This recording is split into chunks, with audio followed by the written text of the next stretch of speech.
युद्धावेळी सैन्याचे मुख्य बळ असते ते म्हणजे घोडदळ. 17व्या आणि 18व्या शतकात मराठ्यांच्या घोडदळाचा हिंदुस्थानात दबदबा होता.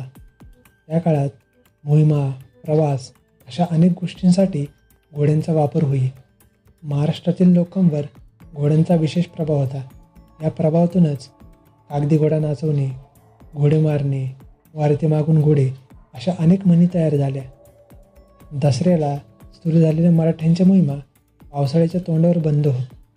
मराठ्यांच्या घोड्यांच्या टापा जवळजवळ अवघ्या हिंदुस्थानाच्या भूभागावर पडल्या. मराठ्यांच्या सैन्यात देशी व विदेशी अशा दोन्ही प्रकारचे घोडे असत. मराठे खास करून भीमथडी, मानदेश, वऱ्हाड अशा जातीचे घोडे वापरत. मराठ्यांच्या घोडदळात प्रामुख्याने 2 प्रकार होते, शिलेदार व बारगीर. शिलेदार हा स्वतःचा घोडा वापरत, बारगीर हा सरकारातून घोडा घेत. त्यावेळी घोड्यांच्या किमती 20 रुपयांच्या तट्ट्यापासून ते अगदी 10,000 रुपयांच्या तुर्की घोड्यांपर्यंत असत. शिलेदारांची घोडी 400 ते 500 किमतीपर्यंत असत, तर सरकारची घोडी 800, 1000 पर्यंतच्या किमतीची असत. मोहिमांवेळी मराठे अतिरिक्त एक राखीव घोडा बाळगत असत. घोडा थकला किंवा जखम झाली तर अशा वेळी तो वापरत. आता या घोड्यांचा खुराक काय असे तर घोड्यांना दूध, गव्हाच्या पोळ्या, खिरी, लोणी, साखर असा भारी खुराक देत. तूप हे कधीकधी गवताबरोबर दिले जात.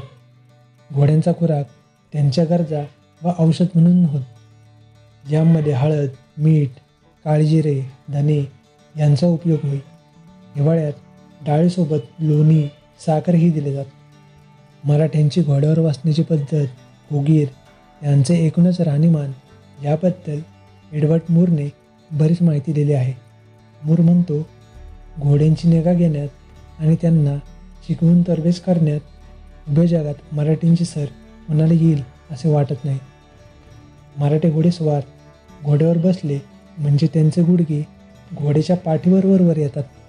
ते टाचा आवळून दाबून धरतात, घोड्याचा आळ्या पकडतात किंवा फुगीर पकडून धरून बसतात. मराठी घोडेस्वार फार क्वचित उपयोग करताना आढळले. फुगीराची पद्धत मोगलांपासून त्यांनी घेतली आहे. कोतवाल घोड्यावर हे खोगरे नेहमी दिसतात. सामान्यतः मराठा स्वार 4 जमाचाच उपयोग करतो. 4 जमा म्हणजे हात कापूस किंवा केस भरून शिवलेला दुलेसारखा असतो. घोड्यावर 4 जमा घालून बळकट बांधतात व त्यावर रेकिबी सोडतात. त्या फार आखूड असतात. या 4 जम्यात स्वाराचे कपडे बाडबिस्तार घालून तो पट्ट्याने आवळून टाकतात आणि त्यानंतर सर्वांवर फिरून एक नक्षीदार असा 4 जमा सोडतात. मराठे घोड्याला पायबंद देत. घोडा विकला तरी पायबंद विकत नसत, कारण ते अशुभ समजले जाते. घोड्याचा मुख्य अलंकार म्हणजे पुतळ्याच्या माळा.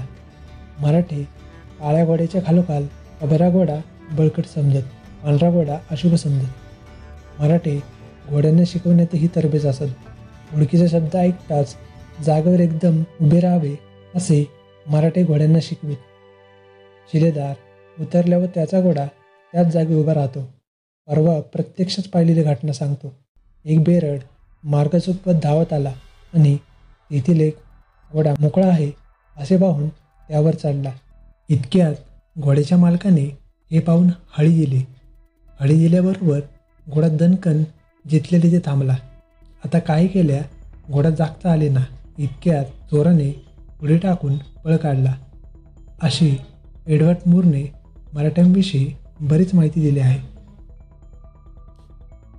घोडा खरेदी केला तर त्या खरेदीवरही कर असे.